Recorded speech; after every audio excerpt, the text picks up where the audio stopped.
अस्सलाम वालेकुम बेटा, जैसा कि आपको मालूम है कि हम डिस्कस कर रहे थे, हम एक्सरसाइज 1.1 का हमने आगाज किया था और इससे पहले हमने क्वेश्चन नंबर 1 इसका पढ़ लिया था। आज हम इसका क्वेश्चन नंबर जो हमारे पास 3 है वो डिस्कस करेंगे।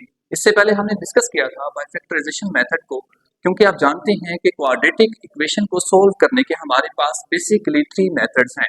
एक मैंने आपको बताया था बाय कंप्लीटिंग स्क्वायर मेथड, दूसरा था फैक्टराइजेशन और उसके बाद था क्वाड्रेटिक फार्मूला। हमने फैक्टराइजेशन को डिस्कस किया था, आज हम डिस्कस करेंगे bye completing square method. Completing square method को डिस्कस करने के लिए इसके कुछ रूल्स हैं। सबसे पहला जो रूल है बेटे वो है कि हमारे पास एक क्वाड्रेटिक इक्वेशन होती है। क्वाड्रेटिक इक्वेशन के अंदर हमारे पास जो भी एक्स स्क्वायर का कोफिशिएंट होता है उसको हमने 1 बनाना होता है, यानी कि एक्स स्क्वायर के साथ जो भी वैल्यू होगी उसको हम क्या बनाएंगे, 1 बनाएंगे। उसके बाद हमने क्या करना होता है, जो भी हमारे पास इक्वेशन के अंदर कांस्टेंट वैल्यू होती है उसको राइट साइड पे मूव करना होता है। अगर तो वो ऑलरेडी राइट साइड पे है तो ठीक है, अगर नहीं तो हमने क्या करना है, उसको राइट साइड पे मूव करना है। उसके बाद हमने x के साथ जो भी वैल्यू होगी उसका हाफ स्क्वायर दोनों तरफ ऐड करना होगा। अब उसका हाफ स्क्वायर कैसे बनाएंगे, x के साथ जो भी वैल्यू होगी उसका हाफ स्क्वायर बनाने के लिए उसको हम 1/2 से मल्टीप्लाई करेंगे तो वो उसका हाफ स्क्वायर बन जाएगा।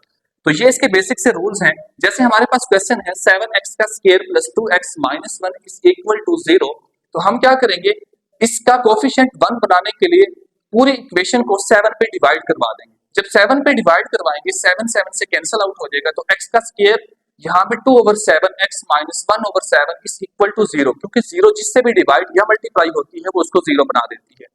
अब आगे है, मैंने आपको कहा था जो कांस्टेंट है उसको इक्वेशन की दूसरी तरफ मूव करवा लेंगे। हमारे पास कांस्टेंट था -1/7, -1/7 को जब हम इक्वेशन के दूसरी तरफ मूव करवाएंगे तो ये उस तरफ जाके पॉजिटिव हो जाएगा। अब हमने हाफ स्क्वायर को ऐड करवाना है। अब x के साथ जो वैल्यू है इसका हाफ स्क्वायर हमने बनाना है। हाफ स्क्वायर बनाने के लिए मैंने आपको बताया था इसको 1/2 से हम क्या करवाएंगे, मल्टीप्लाई करवाएंगे। 2/7 को जब हम जैसे 1/2 से मल्टीप्लाई करवाएंगे तो ये बन जाएगा 2/14। तो हमने x square plus 2/14 x plus 2/14 का स्क्वायर इस तरफ भी ऐड करवा दिया और इस तरफ भी इक्वेशन के हमने ऐड करवा दिया।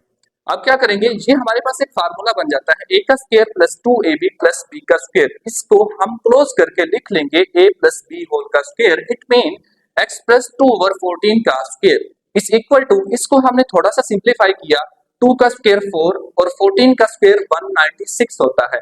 अब 196 4/196 प्लस 1/7, इसको हम क्या करेंगे, एलसीएम लेके सोल्व करेंगे। जैसे हम इसका एलसीएम लेंगे तो इसका एलसीएम आ जाएगा 196।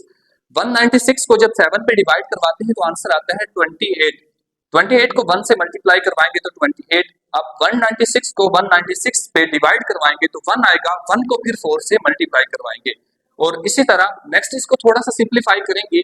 जब हम इसको डिवाइड करेंगे तो ये इसको ऐड करेंगे 32 बन जाएगा। 32 डिवाइडेड बाय 196, अब इसको ये कट होता है तो ये आ जाएगा 8/49। अब हम स्क्वायर को खत्म करने के लिए दोनों तरफ इक्वेशन के स्क्वायर रूट ले लेंगे। जैसे स्क्वायर रूट लेंगे x प्लस 2/14 का स्क्वायर और इसका भी स्क्वायर रूट, और इस तरफ भी हमने क्या ले लिया, स्क्वायर रूट ले लिया। ये हमारे पास स्क्वायर और स्क्वायर रूट आपस में कैंसिल आउट हो गए, x प्लस 2/14 रिमेनिंग रह गया और इस तरफ हमारे पास आ गया 8 का स्क्वायर, 8 डिवाइडेड बाय 49 का स्क्वायर रूट। इसको जब मजीद सिंप्लीफाई करेंगे x plus 2/14 is equal to plus minus 2 का स्क्वायर रूट डिवाइडेड बाय 7। अब ये हमारे पास पॉजिटिव और नेगेटिव दो आंसर आ गए हैं। अब हम इसको इक्वेशन के उस तरफ जब मूव करवाएंगे 2/14 को नेगेटिव हो जाएगा। अब इसको मजीद सिंप्लीफाई करेंगे एलसीएम लेके तो हमारे पास ये कंप्लीटिंग स्क्वायर से क्वाड्रेटिक इक्वेशन सॉल्व हो जाएगी।